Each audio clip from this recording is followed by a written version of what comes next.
So when you guys are taking off to go to Somalia, do you know that this is going to be like a direct action type situation? Or is Oh it yeah. we're going to get so you're going like the peacekeeping mission is now over. This is now a No, direct okay. the United Nations operations in Somalia, UNISOM was the acronym. This was now UNISOM 2, the second iteration. They're still there to try and stabilize things. That's what the United Nations is supposed to do and try and keep warring factions from fighting each other. So there were peacekeepers still there. But you're correct. That was not our job. Our job was to go to Somalia and hunt down some of these key leaders who were being so disruptive and and and acquire those people and turn them over to the United Nations. There's actually a U.S. ship off the coast that we would, if we capture guys, we'd send them over there. And then where it went in the UN process, man, that's not my problem. I'm a staff sergeant and combat controller. What the hell do I care? But the fact is, to your point, we're going to a city of 1 million people that's been experiencing a civil war for 2 years at this point. Everybody's armed. There's a lot of desperate people. Subsistence living is the rule of the day, and we're going right into these armed militias to hunt people down. It was definitely a direct action mission, and we had prepared for that to the best that we could back then.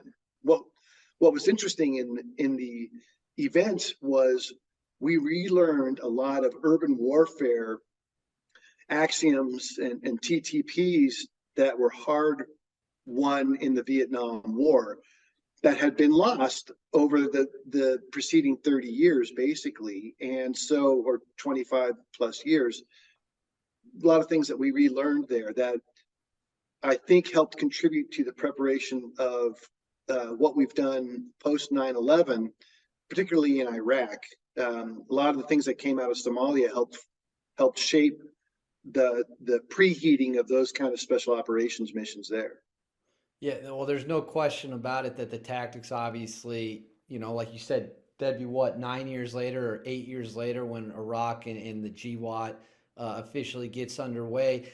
When you get to Somalia, how long did it take for things to start to get really hot? I mean, did you have a lot of experience getting involved with things pre October 3rd, 1993? Or was that kind of the first time that you were really involved in hostilities? No, we've been in a number of gunfights on a number of raids. In fact, I've been out on I as a combat controller attached to the Rangers were doing some other things from an integration standpoint and support standpoint for our task force, which was a JSOC led thing. And as the combat controller attached to the battalion commander and the other elements that he had moving around, I ended up doing foot patrols in the city with Rangers and going out on vehicle convoys. And sometimes the Rangers want to just go out and get it on, which means their rules of engagement were any technical, which was a crew served weapon mounted on any vehicle in Somalia, was fair game. So, that becomes a weapons free engagement. If you identify one of those vehicles, it's a militia vehicle, and bam, you can fire that thing up. So, I got to do some of that. And then we did a half a dozen raids or so before what happened on October 3rd that everybody knows as Black Hawk Down. So I'd been out in the city for a couple of months doing stuff, and I had a pretty good feel for it, at least as an outsider could in a city as complex and crowded as Mogadishu. One of the guys I interviewed who was a ranger on the ground in Black Hawk Down, he said something to me that I've always found very interesting. I want to get your opinion on it. He says that he felt like he could tell things were ticking up over time and that there was eventually going to be a boiling point that was going to be reached. And he felt these little escalations, and then obviously October 3rd is when that, in his mind, that boiling point gets reached. Did you feel like things were getting increasingly harsher and more violent, or was it always kind of steady and the same for you? I think there's no such thing as steady in a conflict. So I don't know that there's an equilibrium that exists like that, and I don't think that's part of any human experience at all. But to that guy's observation, I think that's an inevitability because both sides are trying to do something to the other side. The Somalis that knew we were out hunting them down, they developed very deliberately a tactic to try and shoot down a helicopter. And you know what? They were successful with that tactic. They didn't shoot down one helicopter on October 3rd. They shot down four. Right.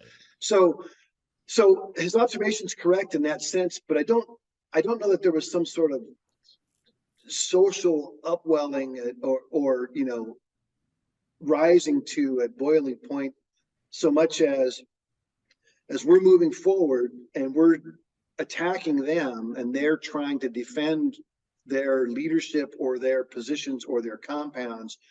Yeah, I think things can escalate. But what was very different on October 3rd, and the reason it became, I think this is catalytic, was we did it during the day. In 1993, we're the only cats on the battlefield with night vision, and we used that very effectively back then. So the helicopter pilots are flying on NVGs, the guys are driving around NVGs, all of us are shooting on NVGs and walking around on NVGs. The enemy doesn't have any of that kind of capability. This mission was deliberately launched during the day because of the intel that triggered the mission. If these three conditions were met, then we can go do this mission. And then it becomes a commander's job, in this case, General Garrison's decision and burden of responsibility to say, okay, we're going to take the gamble, we're going to roll the dice, throw them on the table, and we're going to do this thing because we think we can do it. And that's what we do, that nobody else can do that aggressively in an unconventional environment against an overwhelming enemy force. Man, it was an amazing group of people that prosecuted these missions. And I actually always have felt humbled that I got to be a part of that community and be one of those guys. But just listening to the way you say that, you can see it's just so powerful to just hear you praise the guys you went there with, your teammates. Let's kind of get into the October 3rd angle of it all now.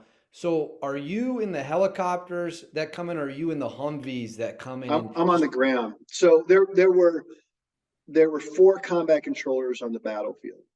There was a combat controller with the Ranger Vehicle Convoy, which is really our infill and exfil for certain conditions. October 3rd, for instance, the Delta Force guys came in on helicopter and we're going to come out on vehicle because that was much faster than trying to land helicopters and load them and expose those aircraft to enemy fire. So I was the guy on that place. There was a combat controller with the Ranger Blocking Force, which were the Rangers that came in by helicopter, fast rope in, and would cordon off sections of blocks or cities or buildings in order to contain that environment. Then there was a combat controller with the Delta Force Assaulters.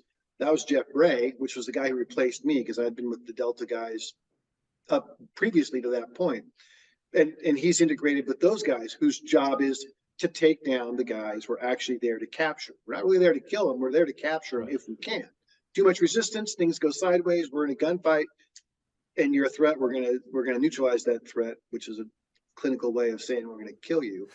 And then there was a combat controller on the combat search and rescue helicopter, the CSAR helicopter, which my best friend was Pat Rogers. And my other my two best friends in the world were on that CSAR helicopter. Pararescueman Tim Wilkinson, who ultimately received an Air Force Cross, were both on the CSAR. So that's really the whole package too. And the mission that day was to go out, roll these guys up. There were about 12 of them in a meeting in a multi-story building right in the middle of downtown Mogadishu, man. And we were going to roll those guys up and then pull them out of there. And in fact, we did that. The mission from an operational standpoint, this is a really, really critical point, given the adverse press we received, was 100% successful. What we paid as a price was 18 lost Americans and 1,000, 2,000 Somalis. Nobody knows. We killed a lot of bad guys or a lot of Somalis. I don't think all of them were bad, or even opposing, combat forces. But it was a 100% successful mission. We just paid a really steep price. Well, I am so happy you mentioned that because I actually had this in my notes down the list, but I'm going to bring it up now because you brought it up. I heard you had a quote. I believe you were doing a podcast with Jared Taylor at Black Rifle Coffee, and you said, "We kicked ass. That mission is not a failure because 18 Americans died. We killed between 1,000 and 1,500 Somalis. I challenge any country in the world to put 200 guys in that position and not only have that mission be success. I challenge any other country to have one man walk out alive." And yeah, I stand by that statement. no, and that, to me, that quote was incredible because I think you're the first guy I've ever interviewed tied to Black Hawk Down who has been that open and direct about it. Like, yeah, we lost 18 guys, but we kicked ass. The mission itself was a success. Do you find people who disagree with that were there? Like, has that ever been a point of contention? I suppose I've done a lot of interviews over the years, and I'm doing a lot of this thing takes on 30 years later, it still has a life. I get a lot of different interviews, and you get some pretty hard questions from people. But the people who disagree with me don't know what the hell they're talking about. So it's okay. I respect other people's opinions, but in this case, if you disagree with that statement, you don't actually know what you're talking about, and you weren't even there. So, what can you say?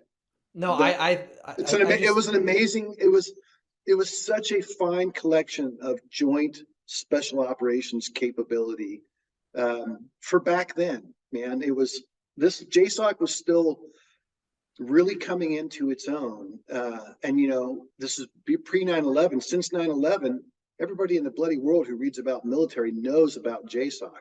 Back then, people didn't really know what it was. No one even knew the 24th existed, and we never even were allowed to talk about Delta Force. Well, shit, man, there's Delta Force books all over the place, and God knows how many SEAL books are out there. And so, like, everybody knows about those two units. My job as a writer, in this case, and a historian, I think in a very real sense, was to bring this third component that people have never heard of, who, by the way, are deadlier on a battlefield than any other individual, into the light of day. And I don't have the right to do that, but I felt I had the obligation, and that's what I've been doing since I started the process of writing Alone at Dawn.